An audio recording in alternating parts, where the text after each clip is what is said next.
And some of this stuff I touched on briefly. We'll look at a little more detail.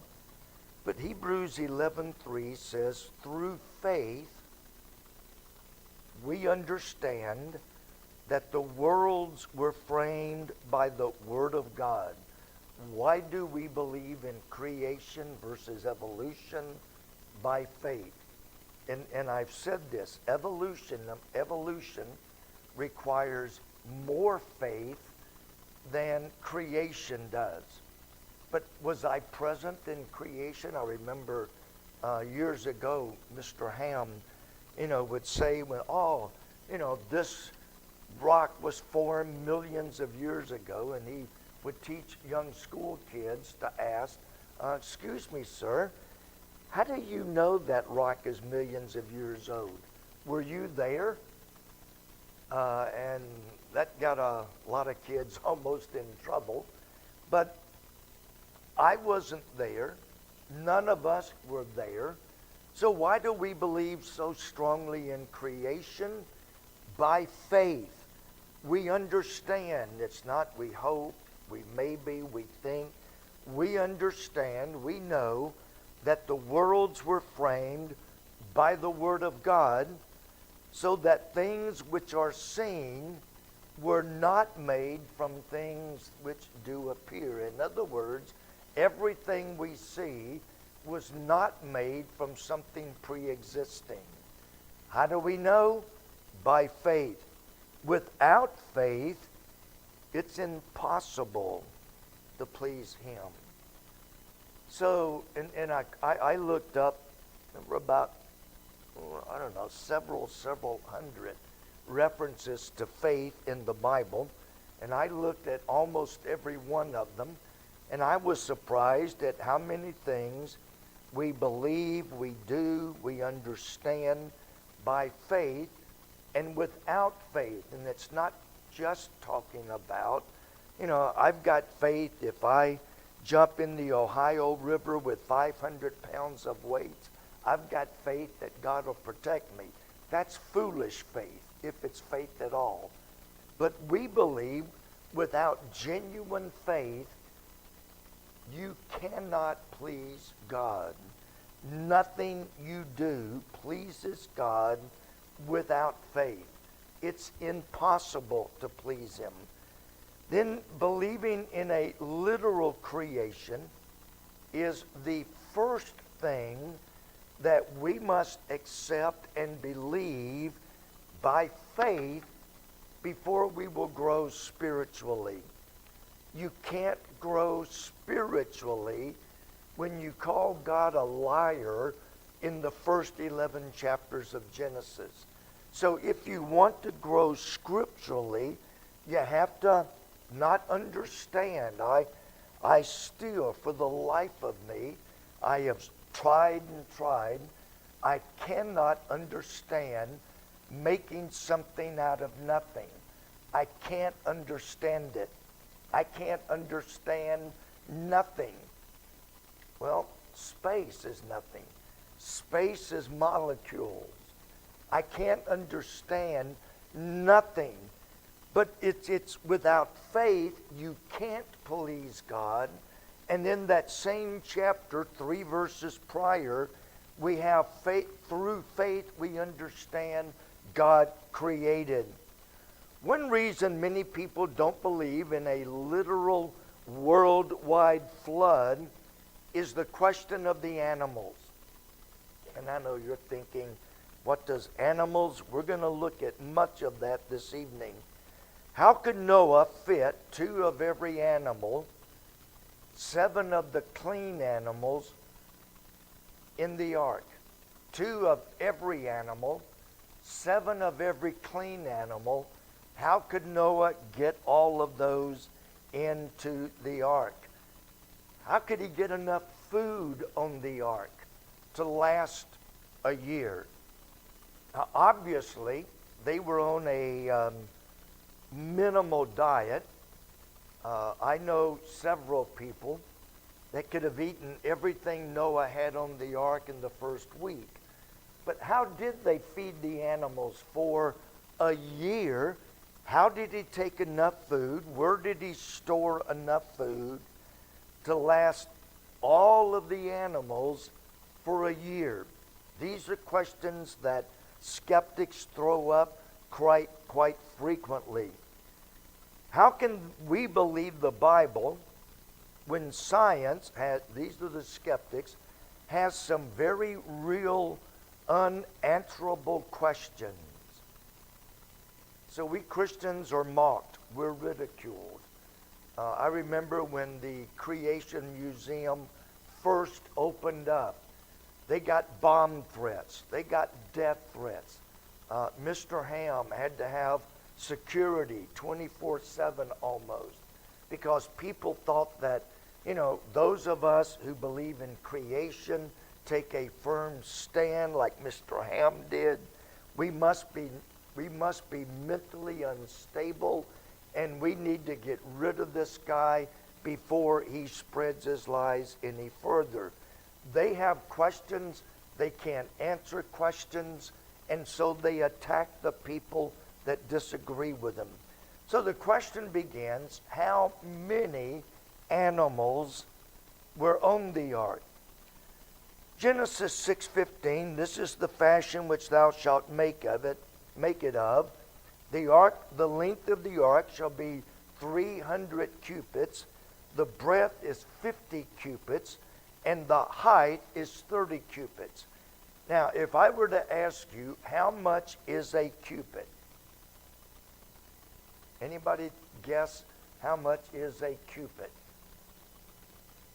Some of us have heard this our whole life. Many people have not. Do what, Dave? 18 inches is the standard accepted answer. Typically, it's the distance from your elbow to the top of your middle finger there. Ever how long that distance is from your elbow to your top of your long finger. But some historians now are finding out that in some cases, the cubit, people were, how long is your arm? How long is your arm compared to my arm? Oh my, your arm's a good inch and a half bigger than mine. So if we were building a building with your arm, it's going to be much bigger than one with my arm. You've got a really, really short arm. Hers would be really, really small.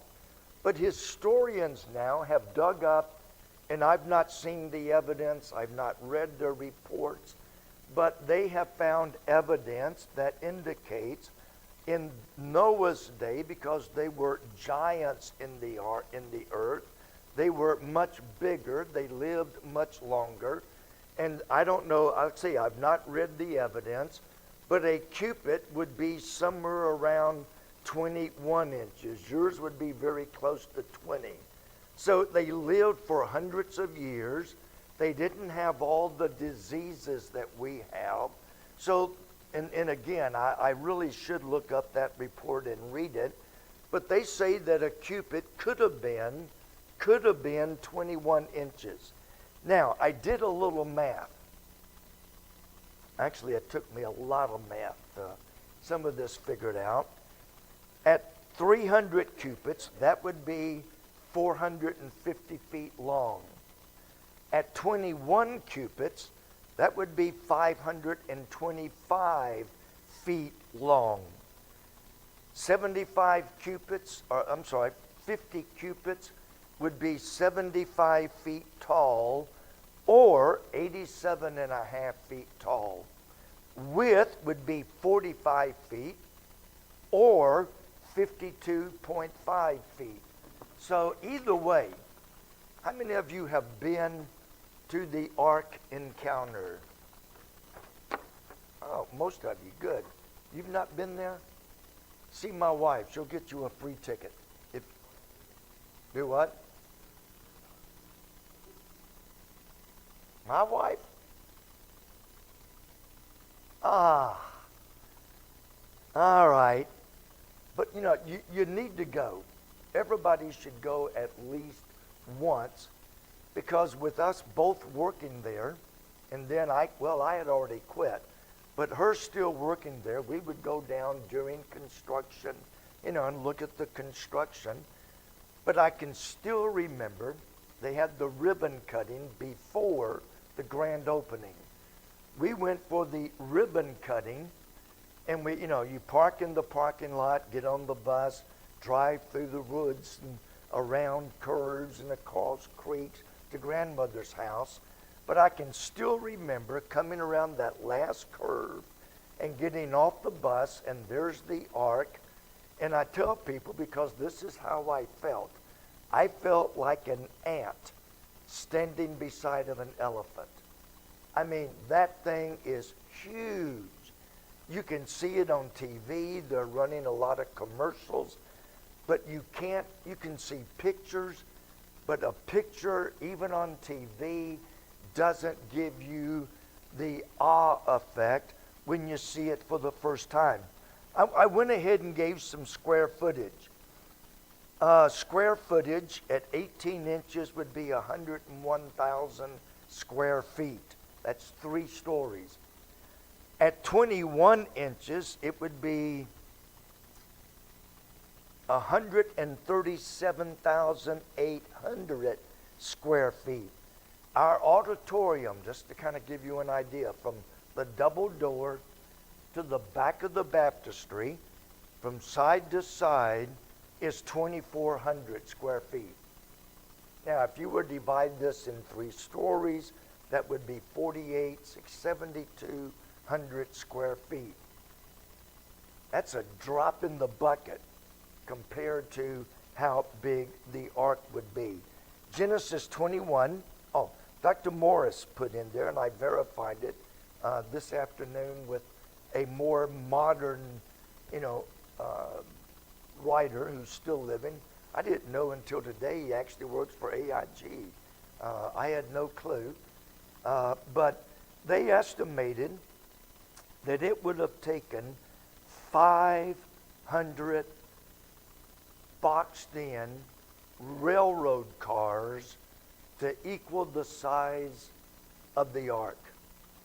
Now, I'm told that some of the trains through here are anywhere from 1 to 2 miles long. But I'm not sure, even with that, it would be 500 box cars. And a lot of those are not box cars. But that gives you an idea. We know in Genesis 6 that Noah was to carry food to eat. Thou shalt gather it, it shall be for food for thee and for them. That is, all of the animals. So, how big was the ark? Big.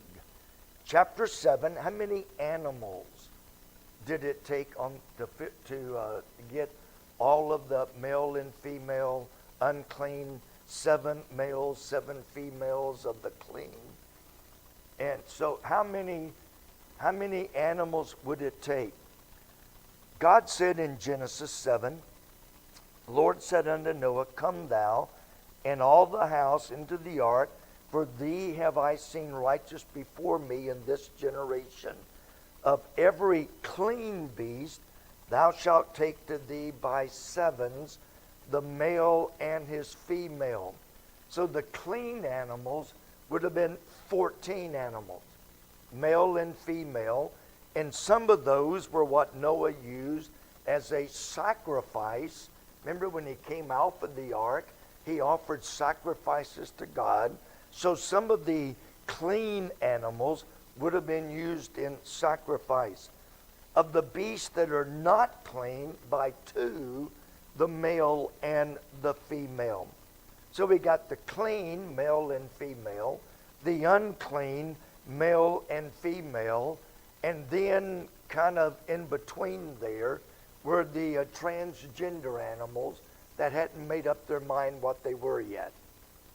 It's interesting. Even in the animal kingdom, God declared them male and female. Of fowls also of the air by 7s, by sevens, the male and the female, to keep seed alive upon the face of the earth. Now, in thinking about how many animals, he only had to take land animals. Why wouldn't he need to take the fish and the whales and the dolphins? Why wouldn't he need to take them? Yeah, there was already water. They live in water. That's how many of them got buried, but they didn't need to be rescued from the water because they lived in the water. So it was to destroy all flesh, wherein is the breath of life which God gave to the land animals. Then again in 6:19, of every living thing of all flesh, two of every sort. By the way, stop reading right there, stop reading. How long do you think it took Noah to go over all the earth and gather all of these animals in? How long do you think it would have taken? Do what? He didn't gather them. Very good. God said, they shall come. Yeah, it's under B2. Two of every sort. Well, that's not it.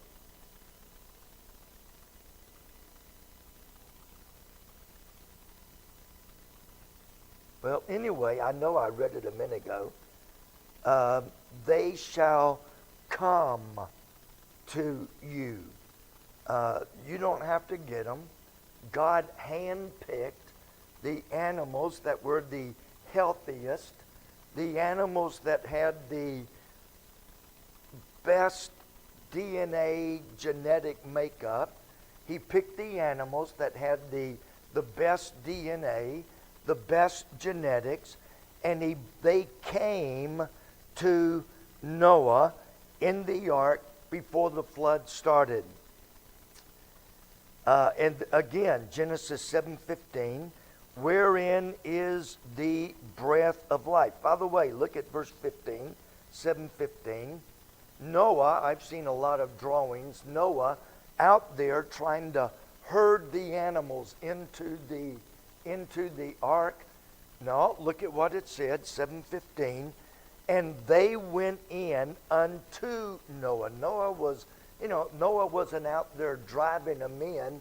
They just, when God said, hey, get on board, the animals lined up 2 by 2 and went into the ark without Noah having to chase them down and get them in. Chapter 7:22, again, whose nostrils was the breath of life of all that was in the dry land.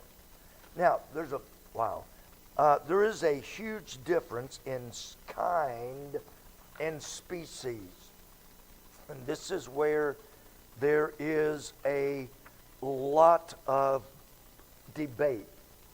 False science believes that he had to take every kind of animal, every kind of dog, every kind of cat. He had to take every kind of pig, every kind of cow. He had to take every kind of every animal. But they used kind in a very broad word. We would say species. How many species of dogs are there? Too many. I shouldn't say that. Some of you have dogs. How many species of cows are there? Lots. He didn't take one of every species. What, did I say something wrong? You're smiling, okay. He didn't take one of every species. And I've explained this. You get 2 dogs, male and female. He has a certain set of genes, and she has a different set of genes. So when they mate after the flood, his genes with her genes could literally produce dozens and dozens, maybe, some speculate, maybe hundreds of different species. How many different dogs are there? My next door neighbor, when we first moved in, he said, now, I've got my dogs fenced in, so, if they get out, which he lets them out twice a day, if they get out, don't worry, they're well fenced in. So I happened to be in the backyard one day, and he let them out, and I said, I thought you had dogs. Those are horses. I mean, those things are, well, that big. Or have you seen them? They're probably at least that big. They're humongous. That's one species of dog. Then you've got from there to the little bitty Cocker Spaniel. But you know what they have in common? They're both dogs.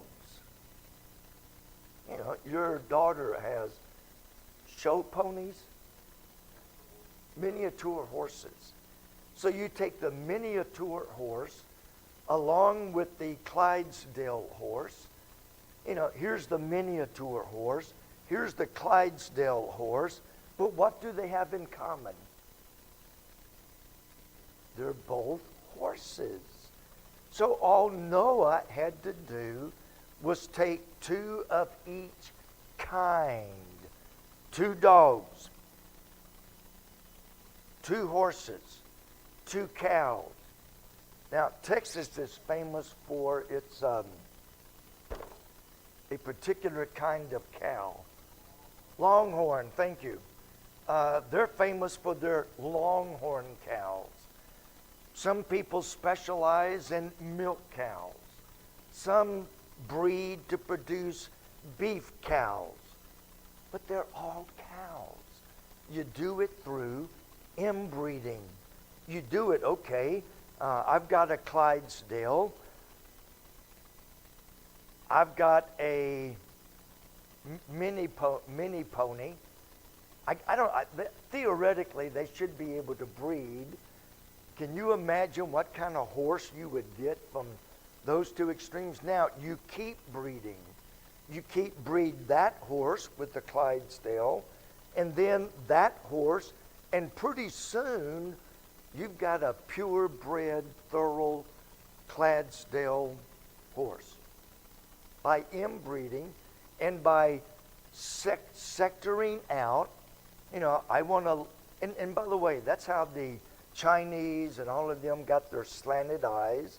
That's how many of the different I don't like the word racist, the different kinds of people. At the Tower of Babel, everybody was pretty much the same. God split them up in language, and all of a sudden I'm building this thing, and it's like, hable inglés?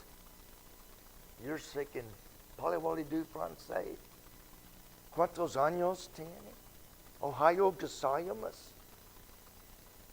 So you know what I'm going to do? I'm going to be looking for people that speak my language. We're going to go off and we're going to live together because we all speak the same language. And at some point, a gene mixed with another gene, and the eyes began to be affected.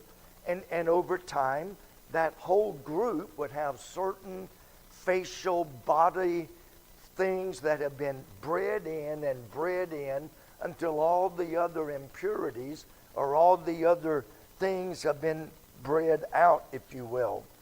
So he didn't need millions and millions of species of every animal. He only needed one set of each kind. Oh, wow. It's already past time.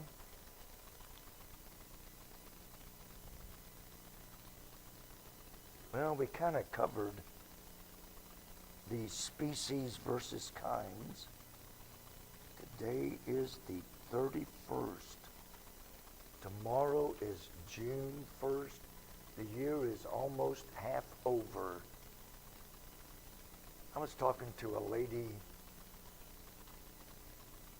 I don't know where we were the other day, but we were somewhere. And she's way on up in her 80s. And I said, my life passes fast. She said, honey, it gets faster and faster the older you get. And I'm learning